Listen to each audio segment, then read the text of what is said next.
ನಮ್ಮ ಪರಿಸ್ಥಿತಿ 1 ವರ್ಷ ಅವ್ರು ಹೊಡಿಗೆ ಹೋದ್ರು ಕೂಡ ಇವ್ರು ಯಾರಿಗೂ ಆ ತೀವ್ರತೆನೇ ಅರ್ಥ ಆಗ್ತಾ ಇಲ್ಲ. ರೈತ ಇವ್ರಿಗೆ ಏನ್ ನಾವು ರೈತರು ನಾವ್ ಏನಕ್ಕೆ ಬೇಕಾಗಿದ್ದೀವಿ? ವೋಟ್ ಹಾಕ್ಸ್ಕೊಳಕ್ ಮಾತ್ರ ಬೇಕಾಗಿರೋದು. ನಮ್ ನೋವು ಯಾಕೆ ಅರ್ಥ ಆಗ್ತಾ ಇಲ್ಲ ಅವ್ರಿಗೆ? ಪಕ್ಕದ ತಾಲೂಕು ಎಷ್ಟು ಸಮೃದ್ಧಿ ಆಗಿದ್ದೀವಿ, ನಮ್ ನೋವು ಇವ್ರು ಯಾಕೆ ಅರ್ಥ ಆಗ್ತಾ ಇಲ್ಲ? 1.5 ತಿಂಗಳಾದ್ರೂ ಒಂದು ಊರಿಗೆ ಒಂದು ಲಾರಿ ಹೋದ್ರೆ ಲಕ್ಷಾಂತರ ರೂಪಾಯಿ ಮನೆ ಒಡವೆ ತಗೊಂಡು ಹೋಗಿ ಬ್ಯಾಂಕಿಗೆ ಹಣ ಇಕ್ಕಿ ಬೋರ್ವೆಲ್ ಕೋರ್ಸಿ ಅವ್ರ ಮನೆ ಹಾಳು ಮಾಡ್ಕೊಂತಾರೆ. ಇವ್ರಿಗೆ ಯಾಕೆ ಅನ್ನೋ ಅರ್ಥ ಆಗ್ತಾ ಇಲ್ಲ. ಜನಪತ್ರಿಗಳು ಏನಾಗ್ಬಿಟ್ಟಿದೆ ಅಂತಂದ್ರೆ ಇವ್ರೇನೋ ಎಲೆಕ್ಷನ್ ಬಂದಾಗ ಇವ್ರು ಹೊತ್ಕೊಂಡಿರ್ಬೋದು, ದುಡ್ಡು ಕೊಟ್ಟು ಓಟ್ ಹಾಕ್ಸ್ಕೊಂಡ್ಬಿಡೋಣ, ಫ್ರೀಯಾಗಿ ಏನೋ ಕೊಟ್ಬಿಡೋಣ, ಫ್ರೀಯಾಗಿ ಮಕ್ಕಳು ಓದಿಸ್ಬಿಡೋಣ.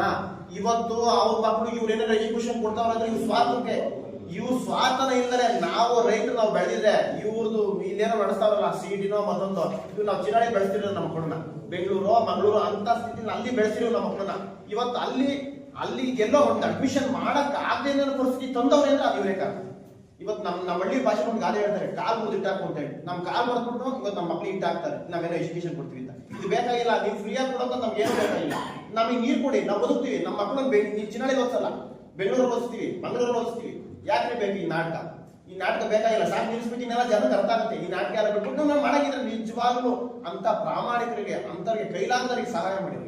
ಅಂತ ಮಕ್ಕಳಿಗೆ ನಿಜವಾಗ್ಲೂ ನೀವು ಅಂತವ್ರಿಗೆ ನೀವು ಎಜುಕೇಶನ್ ಕೊಡಿಸ್ರಿ. ಇದನ್ನ ಹೆಂಗೆ ಮಕ್ಕಳಿಗೆ ಎಜುಕೇಶನ್ ಕೊಡಿಸ್ತೀವಿ ಬರೀ ಅಂದ್ರೆ ನಾವು ಇವ್ರ ಮನೆ ಆಳುಗಳ ಭಿಕ್ಷೆ ಪಡ್ಕೊಂಡು ನಿಂತ್ಕೋಬೇಕಾಗ್ತೀವಿ. ಇವ್ರ ಇಚ್ಛಾಶಕ್ತಿ ಹಿಂಗಿದೆ ನೋಡಿ. ತಾಲೂಕಿನಲ್ಲಿ ನೀರಾವರಿ ವಂಚಿತ ಪ್ರದೇಶ ಆಗಿದ್ದು ಅದರಲ್ಲಿ 18 ವರ್ಷ ಕಳೆದ್ರು ಕೂಡ ನೀರು ಕೊಡುವಲ್ಲಿ ವಿಫಲಾಗಿರ್ತಾರೆ.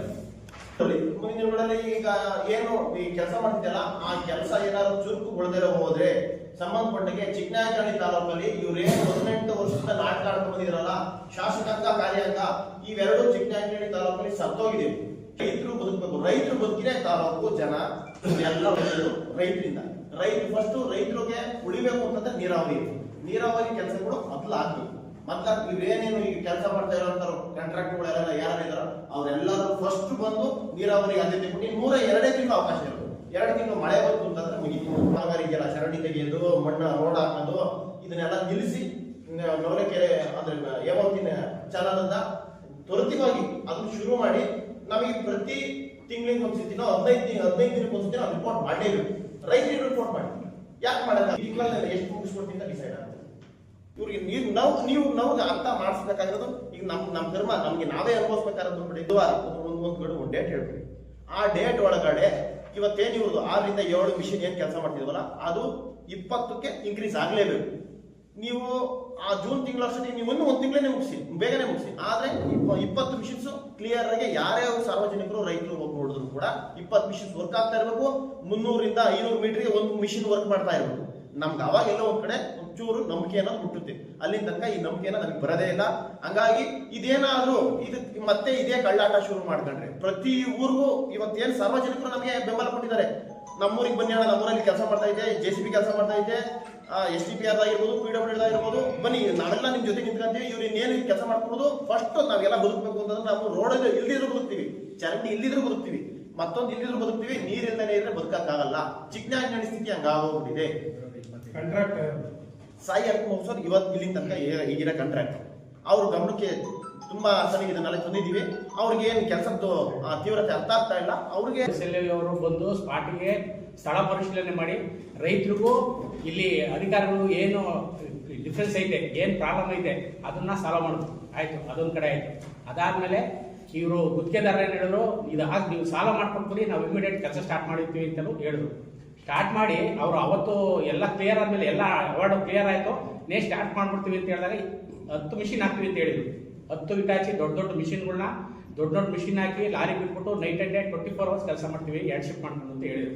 ಇದುವರೆಗೂ ನಾವು ನಮ್ಮ ಸಂಘಟನೆ ಕಡೆಯಿಂದ ಹಗಲು ರಾತ್ರಿ ನಾವೇ ಹೋಗಿ ನೋಡ್ತಾ ಇದೀವಿ. ಅಲ್ಲೋದ್ರೆ ರಾತ್ರಿ 1 ಇಟಾಚಿ ಕೆಲಸ ಮಾಡ್ತೈತೆ, ರಾತ್ರಿ 1 ಇಟಾಚಿ ಕೆಲಸ ಮಾಡ್ತೈತೆ. ಮೊನ್ನೆ ದಿನ ನೋಡಿದ್ರೆ ನಿನ್ನೆ ದಿನ ಹೋಗಿ ಸ್ಥಳ ಪರಿಶೀಲನೆ ಮಾಡಿದ್ರೆ 2 ದೊಡ್ಡ ಇಟಾಚಿ ಹಾಕಿದ್ರೆ 1 ಇಟಾಚಿ ಬ್ರೇಕ್ ಡೌನ್ ಆಗಿದೆ, ಇನ್ನೊಂದ್ರಲ್ಲಿ ಕೆಲಸ ಮಾಡ್ತಿಲ್ಲ. ಅವರು ಪ್ರೇರಿತವಾಗಿ ರೈತರು ಸಹ ಜಾಗ ಬಿಟ್ಟರು.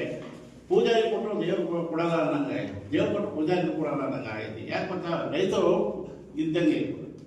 ಆದರೆ ಪೂಜಾರು ಅಂದರೆ ಶಾಸಕರಾಗಿ ಸ್ವಯಂ ಪ್ರೇರಿತವಾಗಿ ಬಂದು ಕೆಲಸ ಕಾರ್ಯಗಳನ್ನು ನೋಡಿ ಯಾವಾಗ ಕೆಲಸ ಮುಗೀತದೆ ಏನು ಅದು ಒಂದು ದಿವಸನೂ ಸಹ ಕಾಮಗಾರಿ ವಿಸಿಟ್ ಕೊಟ್ಟಿಲ್ಲ. ಇನ್ನೂ 3 ಕಿಲೋಮೀಟರ್ ಕಾಮಗಾರಿ ಆಗಬೇಕು. ಇದು 1 ಕಿಲೋಮೀಟರ್ ಮಾಡ್ಬೇಕಾದ್ರೆ ಸುಮಾರು ದಿವಸ ತಗೊಂತೆ 30 ಅಡಿ ಅಡಾಗಿಸ್ಬೇಕು. ಅಲ್ಲಿ ನೋಡಿದ್ರೆ ಬಂಡೆ ಐತೆ, ಹಗಲು ರಾತ್ರಿ ಕೆಲಸ ಮಾಡ್ತಾ ಇದ್ದಾರೆ ಗೊತ್ತಾಗಿಲ್ಲ. ಅದನ್ನ ಶಾಸಕರು ಪ್ರತಿ ಕಾಮಗಾರಿಗೆ ಹೋಗ್ಬಿಟ್ಟು ಯಾವ ರೀತಿ ಕೆಲಸ ಮಾಡ್ತಿದ್ರೆ ಏನು ಅಂತ ಡೇಟು ವಿಸಿಟ್ ಕೊಡ್ಬೇಕು ಅವರು ಶಾಸಕರು. ಕೆಲಸನ ರೈತರು ಪ್ರತಿದಿನ ಹಗಲು ರಾತ್ರಿ ಬೆಳಗಿನ ಜಾವ 2 ಗಂಟೆ ರೈತರು ಹೋಗಿ ಕೆಲಸ ಮಾಡ್ತಾವ್ರು ಇರೋ ನೋಡೋ ಮೈದಲ್ಲಿ ನಾವು ಸ್ಟಾರ್ಟ್ ಬಂದ್ಬಿಟ್ಟಿದೆ ರೈತರಿಗೆ. ಏನೋ ಈ ಕರ್ತವ್ಯ ಮಾಡಬೇಕಾಗಿತ್ತು ಅಧಿಕಾರಿಗಳು ನೋಡಿ ಅವ್ರಿಗೆ ಜವಾಬ್ದಾರಿ ಐತೋ ಇಲ್ವೋ ಗೊತ್ತಿಲ್ಲ. 2 ಗಂಟೆ ರಾತ್ರಿ 2ರಲ್ಲಿ 50-60 ಜನ ಒಂದು ಗುಂಪು ಮಾಡ್ಕೊಂಡು ಹೋಗಿ ನಾವು ನಮ್ಮ ಚಾನಲ್ ನಾವೇ ಕಾಯನ್ ಕಣಪ್ಪ ಇವ್ರು ಕೆಲಸ ಮಾಡ್ತಾರೆ ನಾವು ನೋಡೋಣ ಕಣಪ್ಪ ಅಂತ ರಿಪೋರ್ಟ್ ಮಾಡ್ತಾರೆ ರೈತರು.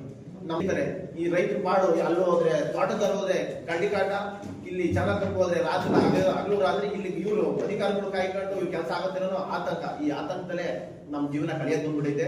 ಅಧಿಕೃತ ಮೆಂಬರು ಕೂಡ ಇನ್ವಾಲ್ವ್ ಆಗಿಲ್ಲ. ಯಾವುದೇ ಹಳ್ಳಿಲಾಗ್ಲಿ, ತಾಲೂಕ್ ಪಂಚಾಯತ್ ಆಗಲಿ, ಮಂಡಲ ಪಂಚಾಯತ್ ಆಗಲಿ, ಯಾರೇ ಒಬ್ಬ ಮೆಂಬರು ನಾನು ಈ ಊರಿನ ಮೆಂಬರಪ್ಪ ನಾನು ಹೋರಾಟಕ್ಕೆ ಬರ್ತೀನಿ, 4 ಜನ ಕರ್ಕೊಂಡ್ ಬರ್ತೀನಿ ಅಂತ ಬಂದಿಲ್ಲ. ಯಾಕೆ ಈ ಧೋರಣೆ ಮಾಡ್ತಾ ಇದಾರೆ ಶಾಸಕಾಂಗದಲ್ಲಿ? ಯಾಕೆ ಧೋರಣೆ ಆಗ್ತಾರೆ? ನಮಗೆ ಮುಂದಿನ ದಿನಗಳು ನಾವು ಅವ್ರನ್ನ ಹೇಗೆ ಎನ್ಕರೇಜ್ ಮಾಡಕ್ಕಾಗುತ್ತೆ? ಮುಂದಿನ ರಾಜಕಾರಣಕ್ಕೆ ಹೆಂಗ್ ಬರ್ತಾರೆ ಅವರು? ಇವ್ರನ್ನ ನಾವು ವಿರೋಧಿಸ್ತೀವಿ. ಈ ಹೇಮಾವತಿ ನಾಲೆನಲ್ಲಿ ಏನಾದ್ರು ಅವ್ರು ಇನ್ವಾಲ್ವ್ ಆಗಿ ಭಾಗಿಯಾಗಲಿಲ್ಲ ಅಂತ ಕಾರಣಕ್ಕೆ ನಾವು ಕಟಾಕೋರ ಖಂಡಿತವಾಗಿ ಅವ್ರನ್ನ ವಿರೋಧಿಸ್ತೀವಿ.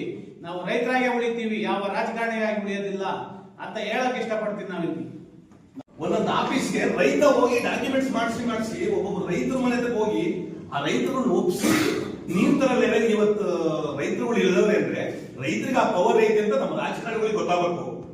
ನಮಗೆ ಆ ತಾಕತ್ತೈತೆ, ನಮ್ಮ ರೈತರಿಗೆ ನಮ್ಗೆ ತಾಕತ್ತೈತೆ, ನಾವು ಮಾಡ್ತೀವಿ ಆ ಕೆಲಸ. ನಾವು ಮಾಡಲ್ಲ ಅಂತ ತಿಳ್ಕೊಂಡಿಲ್ಲ. ಅವ್ರು ತಿಳ್ಕೊಂಡಿರ್ಬೋದು. ಅವರು 17 ವರ್ಷದ ಆಟ ಆಡಿಸಿದ್ವಿ, ಇನ್ನೊಂದು 10 ವರ್ಷ ಆಟ ಆಡ್ಸೋಣ ಅಂತ. ನಮ್ಮನ್ನ ಯಾವ್ದೇ ಕಾರಣಕ್ಕೂ ಆಟ ಆಡಿಸಿ ಹಿಂದಕ್ಕೆ ತರಕಾಗಲ್ಲ ಅವರು. ನಮ್ಗೆ ಆ ತಾಕತ್ತೈತೆ. ನಾವು ನೀರು ತಂದೆ ತತ್ತೀವಿ, ತರಲ್ಲ ತಿಳ್ಕೊಬೇಡ್ರಿ. ಇವನಿಗೆ ಕಾಂಟ್ರಾಕ್ಟ್ ಇವತ್ತು ವಾರ್ನಿಂಗ್ ಮಾಡ್ತಾ ಇದೀವಿ. ಅವ್ರು ಏನಾದ್ರು ಎಚ್ಚೆತ್ಕೊಂಡು ಈ ವಾರದಲ್ಲಿ ನಮಗೆ ಹೆಚ್ಚುವರಿ ಮಿಷಿನ್ ಹಾಕಿ ಕೆಲಸ ಮಾಡಿಕೊಟ್ರೆ ಅವರಿಗೆ ನಾವು ಈ ವಾರ್ನಿಂಗ್ ಮಾಡಿರೋದು ಲಾಸ್ಟ್ ವಾರ್ನಿಂಗ್ ಇದು. ಹೋಗ್ಬಿಟ್ಟು ಅವ್ನು ಎಲ್ಲೇ ಕೆಲಸ ಮಾಡ್ತಾವನ್ನೆಲ್ಲ ಬೀಗ ಹಾಕಿಸ್ತೀನಿ ನಾನು. ನಾವೇನ್ ಸುಮ್ಮನೆ ಬಿಡ್ತಾರೆ ಅಂತ ತಿಳ್ಕೊಬೇಡ್ರಿ. ಇವರು ನಾವು ಎಲ್ಲೆಲ್ಲಿ ಹೋಗ್ಬೇಕು, ಏನೇನ್ ಮಾಡ್ಬೇಕು ಅಂತ ನಮಗೂ ಗೊತ್ತೈತೆ. ರೈತರಿಗೆ ರೈತ ಏನ್ ಮಾಡಕ್ಕಾಗಲ್ಲ ಅಂತ ತಿಳ್ಕೊಂಡವ್ರು. ರೈತ ಅದನ್ನು ಏನ್ ಬೇಕಾದ್ರೂ ಮಾಡ್ತಾನೆ. ಇವತ್ತು ಒಬ್ಬ MLA ಸೋಲ್ಸೋದು, ಒಬ್ಬ MLA ಗೆಲ್ಸೋದು ರೈತನಿಗೆ ಗೊತ್ತು. ರೈತನ ಏನ್ ಮಾಡಕ್ಕಾಗಲ್ಲ ಅಂತ ಅವ್ರು ತಿಳ್ಕೊಂಡವ್ರೆ. ನಾವು ಏನು ಬೇಕಾದ್ರೂ ಮಾಡ್ತೀವಿ. ನಾವು ರಾತ್ರಿ 2 ಗಂಟೆ 3 ಗಂಟೆ ಚಾನಲ್ ಏರಿಯಾಕ್ಕೆ ಹೋಗಿ ಕೆಲಸಗಾರನ ಕೇಳೋ ಯೋಗ್ಯತೆ ನಾವು ರೈತ ಉಳಿಸ್ಕೊಂಡಿದೀವಿ. ಒಬ್ಬ ಆಫೀಸರ್ನ ಇವತ್ತು ರೈತ ಕೇಳಿ ಕೆಲಸ ಮಾಡಿಸೋ ಯೋಗ್ಯತೆ ನಾವು ಉಳಿಸ್ಕೊಂಡಿದೀವಿ. ಅವ್ರಿಗೆ ಓಟ್ ಹಾಕ್ತಿವಲ್ಲ ನಾವು ಓಟ್ ಹಾಕ್ತಾರ, ಅವ್ರು ಋಣ ತೀರ್ಸ್ಬೇಕು. ನಮ್ಮ ಋಣ ಎಲ್ಲಿ ತೀರ್ಸೋರು ಇವರು?